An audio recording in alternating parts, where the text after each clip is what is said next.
Hey everyone, so let's start by reviewing types of heat transfer. For the first section, let's look at conduction. So in this example, if we look at this pan, heat energy is transferred from the stovetop, which is heating up the cold pan. The movement of heat is from hot to cold, and this is how your food gets heated up and cooked. So whatever you put in the pan is going to be cooked. This pan's a good conductor because it's made of metal, and metals are good conductors of heat. This is what allows us to cook food in metal pans instead of wood. Don't forget that conduction usually takes place in solids. So looking at convection, this is the way that heat energy flows between liquids and gases.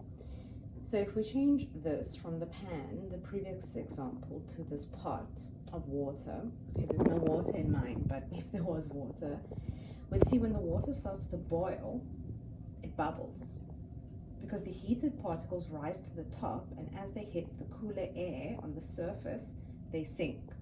So that's what we're seeing when water boils. This is actually called a convection current. Another good example of this is an air fryer, which circulates hot air to cook food.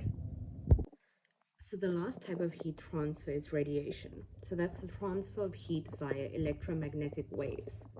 It's different from conduction and convection, as the heat is being transferred through waves, not through liquids or gases. So if we look at the microwave radiates electromagnetic waves. And when those waves come into contact with the surface of your food, they heat whichever surface they touch, and the object absorbs the heat. And a lot of the times that's why you'll find your food from the microwave takes much longer to get warm on the inside. It might still be cold.